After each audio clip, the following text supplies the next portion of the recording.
has it been filming remotely during this time? Do you both like it, or are you sort of over it at this point? We don't like it because we people persons. Yeah. So we need to be around peoples, and we like energy, and we feed off of that. And I'm very sad about the Rona. I love hugging people and laughing loud with our mouths open and our masks and stuff. So I'm hoping we could get through this ASAP. I'm hoping so too. 2021 is looking a little bit brighter. Jonathan, are there any updates you can tell us about the new season of Love and Hip Hop? Are you guys filming right now?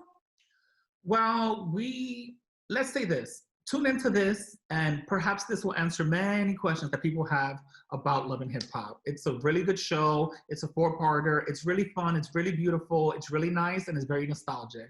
So definitely make sure you tune in on Monday nights and look for answers for all your questions. You know, you're both really good friends with Yandy, excuse me. Jonathan, you especially. Jonathan, what was it like seeing her be so vocal in the thick of it this year when it comes to social justice movements? You know what? So this is the Yandy that I know. It's just not the Yandy that everybody else knows, because many times how she thought was, if I post this or talk about this on social media, people are going to instantly negatively assume that I'm doing it for clout. And all of us around her kind of said, no, you have to use your platform and speak up about what you're doing off camera, because this is a really big thing. And I think it was, for me at least, very inspiring. And so although we were in the middle of a pandemic, every time she hit my phone and said, you know what, I'm putting my shoes on, I'm putting my mask on, and I'm hitting the streets, I said, you know what, friend, I'm hitting the streets with you. And Cyn came, and it was the first time that we all kind of reconnected and saw each other. And I felt like it was for a really important and great cause. It was really, really powerful to watch that all happen. I mean, screw the haters. You're going to get hate no matter what. You do, you don't.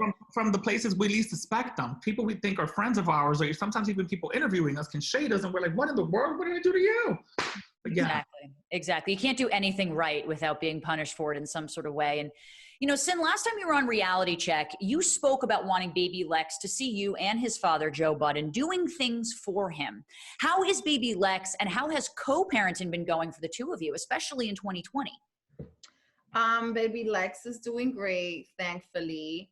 Co-parenting has been good. It's definitely been a challenge with the pandemic now, you know, because Lex has 2 households basically. He has mommy's house and daddy's house, and we just have to be careful. He's still a baby, and there's just still so much that we don't know about this health crisis. So you kind of just gotta, like everything in life, you gotta find some type of balance and just, you know, be cautious and just live.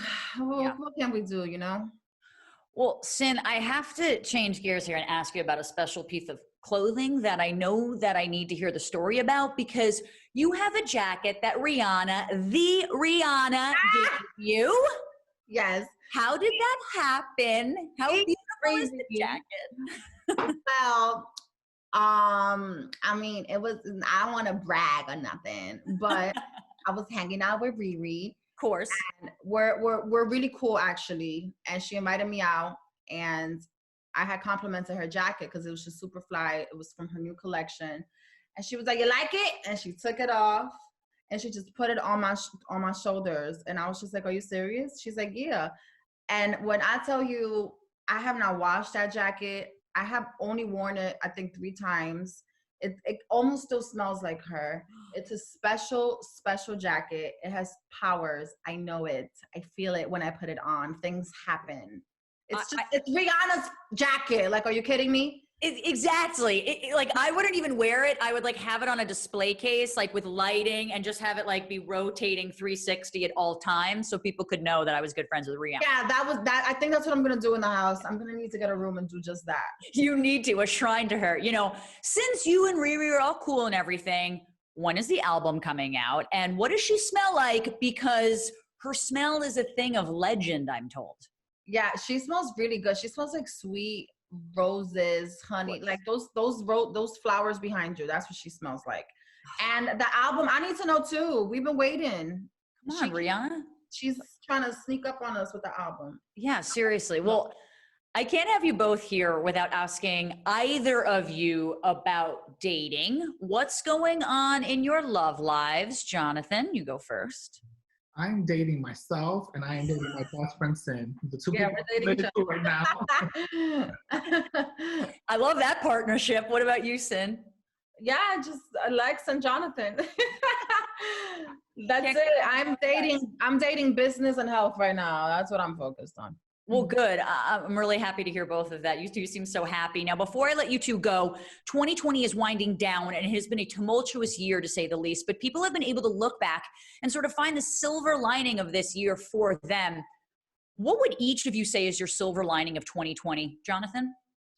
For me, it's I think the world needed to take a break and a pause, and I definitely needed to take a break and a pause. I'm used to the noise and the clutter, and I was forced to stay in my house for 2 months and really dig deep and self-evaluate, and I think I've come out of it a very different person. And for the better, I'm sure. And Cyn, what about you?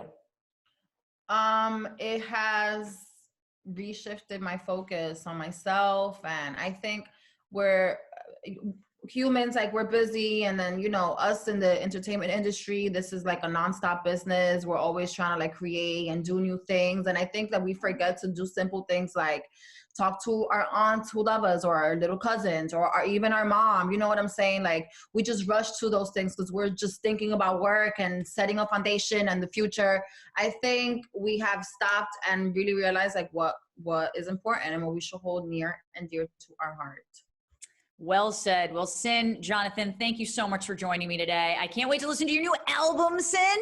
And thank you so much. I can't wait to see you both on my TV screens. Thank you. Stay safe. People, don't forget to tune in tonight for the premiere of Love and Hip Hop Secrets Unlocked at 8/7 Central on VH1.